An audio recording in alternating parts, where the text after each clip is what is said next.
Il est 8h10, le 6-9 se poursuit en votre compagnie. Et au menu de ce matin, coupure et facture d'électricité avec l'interview citoyen. Et pour répondre à toutes nos questions, nous avons avec nous au téléphone Monsieur Mounir El Ghabri, chef de projet recouvrement au sein de la STEG, pour parler de la décision prise par la direction générale de la STEG de couper tout simplement l'électricité à tous les mauvais payeurs. Bonjour monsieur. Bonjour. Bienvenue sur RTCI. Merci. Alors, Monsieur El Ghabri, beaucoup de citoyens n'ont toujours pas compris la portée de cette décision. Cette mesure, elle touche qui exactement? Bon, voilà, tout d'abord, je tiens à vous remercier de l'attention accordée à ce sujet. C'est nous qui vous remercions. Merci. Le sujet des impayés de la Ouais. STEG qui n'ont pas cessé de s'accroître pour atteindre un niveau historique, puisque pour la première fois de l'histoire de la STEG, nous avons atteint, au dernier, les 850 millions de dinars, 850 milliards d'impayés chez nos clients, dans toutes les catégories des clients. Mais si nous regardons de près, nous trouvons les clients ordinaires, surtout à consommation domestique, avec 53% de ces impayés, ce qui vaut à peu près 454 millions de dinars. Nous trouvons aussi les administrations publiques avec les 115 millions de dinars, puis les collectivités publiques avec 109 millions de dinars et les industriels qui pèsent à raison de 53 millions de dinars. C'est pourquoi la direction générale a pensé de lancer cette campagne de recouvrement qui a commencé début de ce mois courant par une vaste campagne de sensibilisation à travers tous les mass médias pour sensibiliser et donner du temps à nos clients afin qu'ils puissent prendre l'initiative de régler leurs dettes sans coupure, puisque notre but, c'est pas de couper le courant, c'est de régler ce portefeuille, de recouvrir cet argent. Vous voulez dire, monsieur, que vous n'avez pas encore procédé aux coupures d'électricité?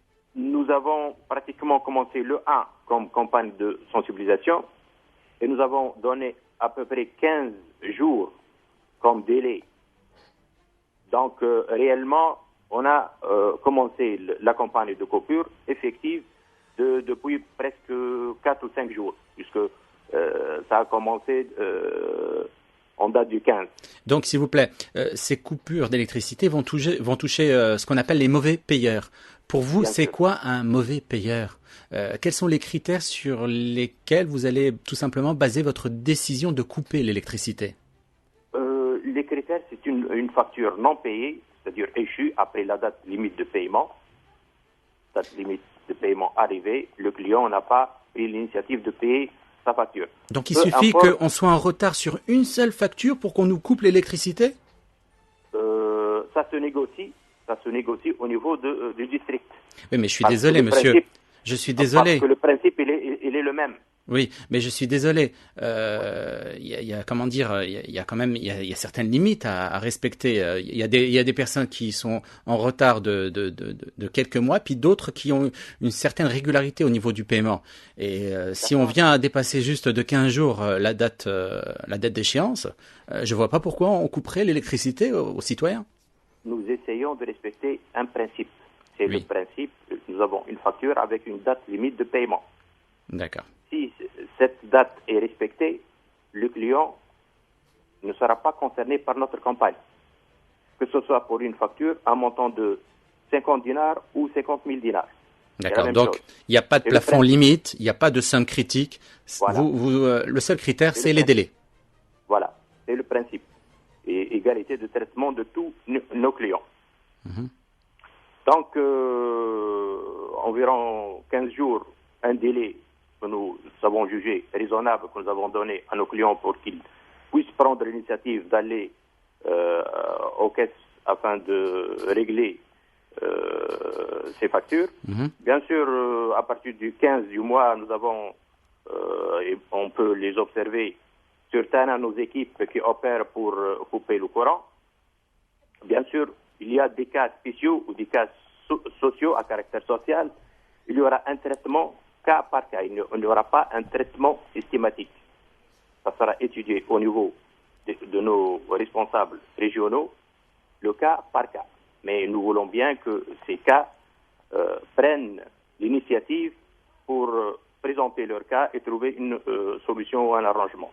Oui, mais quand même, votre décision, enfin la décision de la direction générale de la STEG Oui. et donc de l'État, parce que c'est l'État qui est derrière la STEG, c'est quand Oui. même assez radical.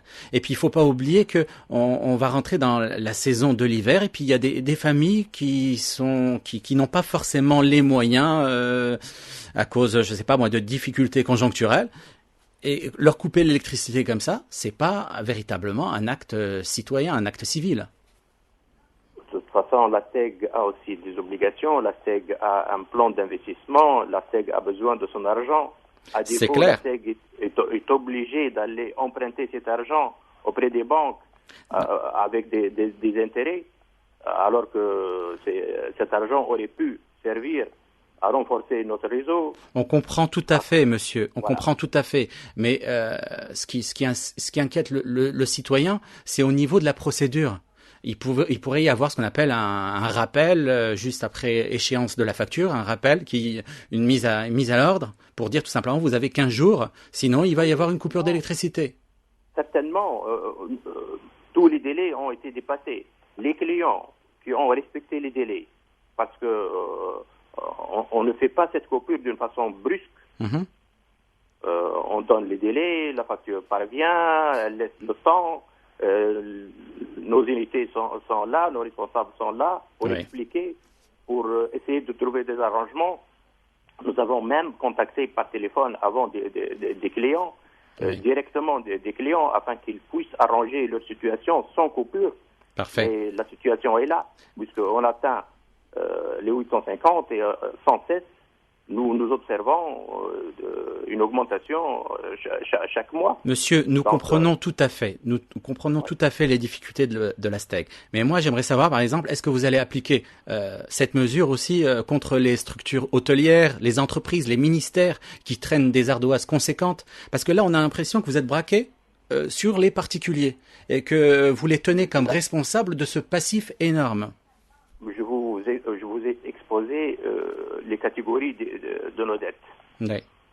Cette catégorie de clients domestiques représente 53%, avec 454 millions de dinars. C'est plus que la moitié de nos dettes.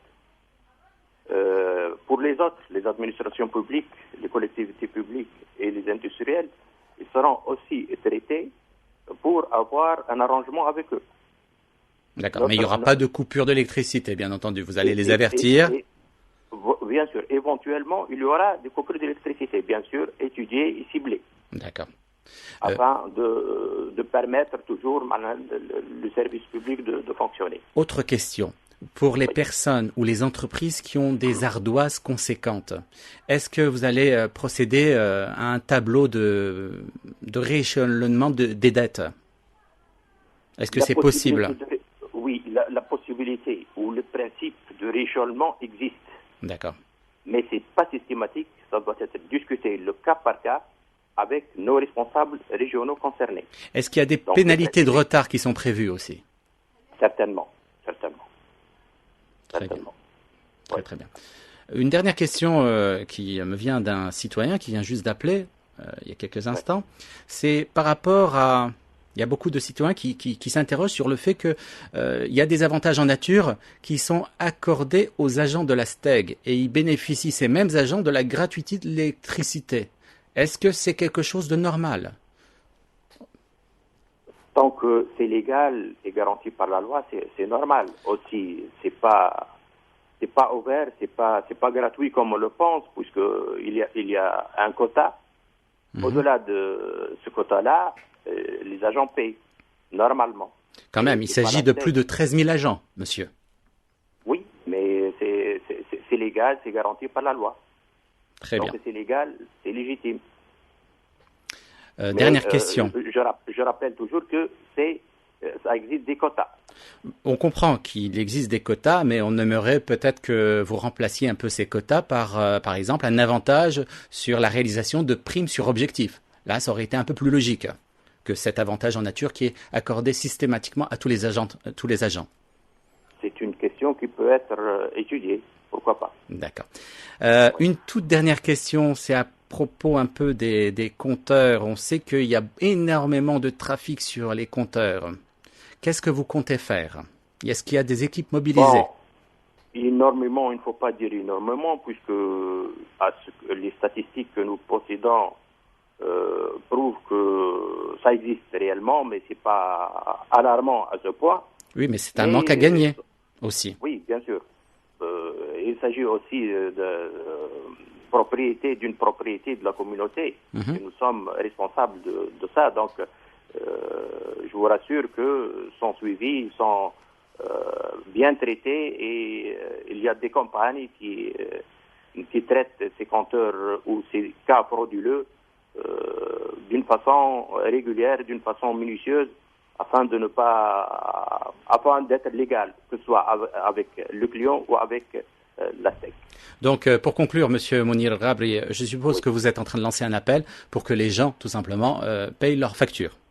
Nous souhaitons aussi, je précise positivement ce que nous observons depuis le lancement de cette campagne, c'est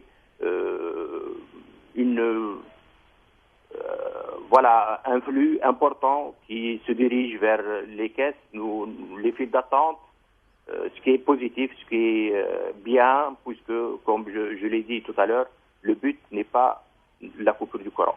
Et en cas de coupure du courant, est-ce que le rétablissement de la ligne se fait immédiatement, disons, dans la journée même?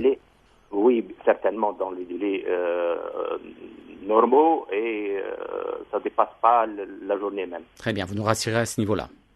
Oui, certainement. Très bien. Très bien, je vous remercie, Monsieur Mounir Rabri, d'avoir accepté notre invitation. Je vous souhaite une excellente journée. Bonne journée. Au revoir.